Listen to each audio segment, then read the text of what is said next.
आज की वीडियो में हम देखेंगे कि क्या होता है जब एक मिशनरी फैमिली इक्वाडोर की एक रिमोट विलेज में क्रिश्चियनिटी का प्रचार करने के लिए जाते हैं, पर उन्हें इस बात का बिल्कुल भी अंदाज़ा नहीं होता कि उनके साथ कुछ ऐसा हो जाएगा जिनकी उन्होंने कभी कल्पना भी नहीं की होगी।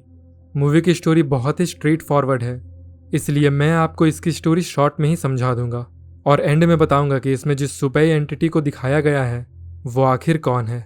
तो चलिए देखते हैं इसी महीने रिलीज हुई एक हॉरर मूवी जिसका नाम है शमन।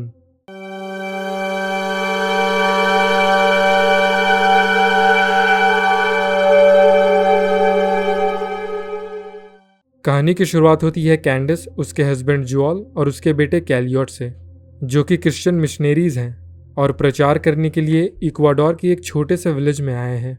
वो गांव में क्लिनिक और साफ पानी की सुविधा देते हैं और साथ ही वहां एक चर्च बनाकर उन्हें रिलीजियस गाइडेंस भी ऑफर करते हैं ताकि ज़्यादा से ज़्यादा लोगों तक क्रिश्चियनिटी का प्रचार हो सके। गांव के लोग कैंडिस और उसकी फैमिली से बहुत खुश होते हैं, पर साथ ही वो उनसे सावधान भी रहते हैं क्योंकि लोकल्स इतनी आसानी से बाहर वालों पर विश्वास नहीं करते। इसके अलावा गांव के लोग कैंडिस और उसकी फैमिली को वहां के कुछ रिलीजियस जगहों और एक फॉरबिडन केव पर जाने से मना करते हैं। लेकिन एलियट वहां के इंडिजिनियस कल्चर को लेकर बहुत क्यूरियस होता है और जानना चाहता है कि उन सारी जगहों पर आखिर क्या है।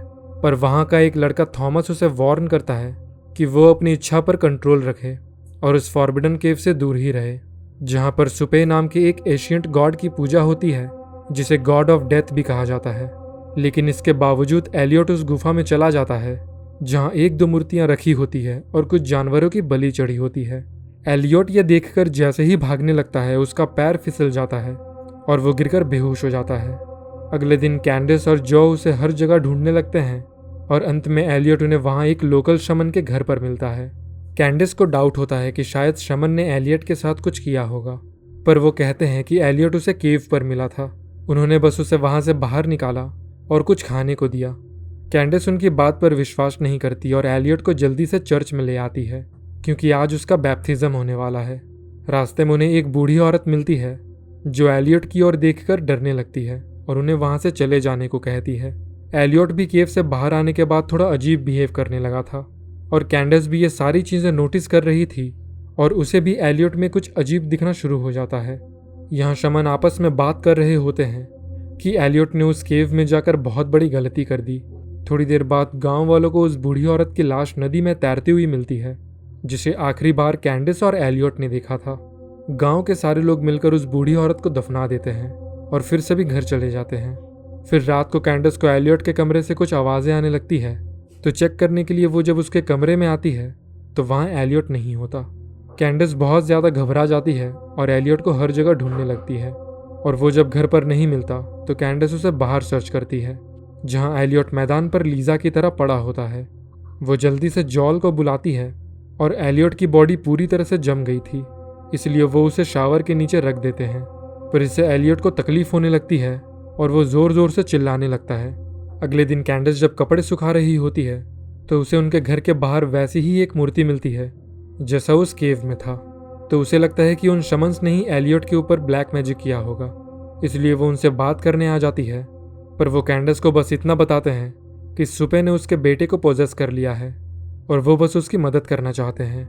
लेकिन कैंडिस उनकी बात नहीं मानती और फादर मेयर के पास आ जाती है। कैंडिस उनसे कहती है कि वो एलियट पर एक्सॉर्सिज्म करे और जो भी उसके अंदर है उसे बाहर निकाले, पर यह इतना आसान नहीं था और जॉल भी इसके लिए रेडी नहीं होता। पर कैंडिस मेयर से रिक्वेस्ट करती है और उसे ये करने के लिए मना लेती है। तो फादर मेयर दूसरे ही दिन अपना सामान लेकर एलियट का एक्सॉर्सिज्म करने आ जाते हैं, पर सुपे इतना पावरफुल होता है कि गॉड के ऑर्डर्स का उस पर कोई असर नहीं होता और एलियट की हालत और भी ज़्यादा बिगड़ जाती है। शाम को फादर मेयर अपने घर जा रहे होते हैं तो रास्ते में एक शमन उनके पास आकर कहता है कि वो जो कर रहे हैं उससे कोई फ़ायदा नहीं होगा और उसी रात फादर मेयर की भी मौत हो जाती है। कैंडिस को पता था कि फादर मेयर की मौत के पीछे एलियट का हाथ है और वो जब उन्हें दफना कर चर्च में प्रेयर कर रहे होते हैं तो कैंडिस को वहाँ एलियट दिखाई देता है। कैंडिस उससे बात करने के लिए जैसे ही अंदर आती है तो देखती है कि एलियट पूरी तरह से सुपे की वश में है और पीछे हटने से उसके हाथ से एक कैंडल नीचे गिर जाती है। तभी अचानक एलियट वहाँ से गायब हो जाता है और कैंडिस उसे बाहर ढूंढने लगती है। कैंडल की आग से पूरा चर्च जलने लगता है और वो कुछ भी नहीं कर पाते। ये सब देखने के बाद कैंडस सीधा घर आ जाती है और देखती है कि एलियट सुबह से वहीं पर था। मतलब चर्च में जो कुछ भी उसने देखा वो बस उसका वहम था। और उसी रात एलियट जियोल पर भी हमला कर देता है और उसे मारने की कोशिश करता है। कैंडस के पास अब कोई रास्ता नहीं बचता, इसलिए वो एलियट को लेकर उन शमन्स के पास आ जाती है। वो उसे उसी फॉरबिडन केव में लेकर आ जाते हैं और उस पर कुछ रिचुअल्स करने लगते हैं। शमन कैंडस को बताता है कि अगर एक बार सुपे ने किसी को वश में कर लिया तो वो उसे हरा नहीं सकते, बस उसके लिए एक नया होस्ट लाकर दे सकते हैं। तो उन्होंने कुछ जानवर लाए थे और रिचुअल के दौरान वो सुपे को ये ऑफर करते हैं। पर एलियट को छोड़ने के बाद वो उल्टा शमन को ही पोजेस कर लेता है और एलियट की जान बचाने के लिए शमन खुद को सैक्रिफाइस कर देता है। लेकिन इसका कोई फायदा नहीं होता। सुपे अभी भी एलियट के शरीर में ही था और वो कैंडस से कहता है कि अगर वो अपने बेटे को बचाना चाहती है तो उसे कोई दूसरा बच्चा ला कर दे। तो अब एक तरफ कैंडस के लिए उसका बेटा था और दूसरी तरफ उसका फेथ, जहां वो अपने बेटे को चुनती है और बाहर जंगल में खेल रहे थॉमस को सुपे के हवाले कर देती है। जिसके बाद वो हमेशा के लिए इस गांव को छोड़कर चले जाते हैं और ये मूवी यहीं ख़त्म हो जाती है। तो ये मूवी ओवरऑल वेस्टर्न रिलीजियन और इंडिजिनस स्पिरिचुअलिटी को दर्शाती है कि एक मिशनरी फैमिली क्रिश्चियन बिलीफ्स को ट्रेडिशनल कम्युनिटी में लाती है। और जब उनका बेटा पोजेस हो जाता है तो पहले तो वो कैथोलिक एक्सोर्सिज्म ट्राई करते हैं, पर लोकल्स ये बताते हैं कि सुपे उनके क्रिश्चियनिटी से बहुत पुराना एंटिटी है जिसे उनके शमन रिचुअल्स ही हैंडल कर पाएंगे। और यहीं इन दोनों कल्चर्स के बीच एक कॉन्फ्लिक्ट तैयार होता है। और मूवी में यह साफ दिखाया गया है कि कुछ एनर्जीज ह्यूमैनिटी से इतने पुराने होते हैं कि उन्हें मॉडर्न रिलीजन से नहीं संभाला जा सकता।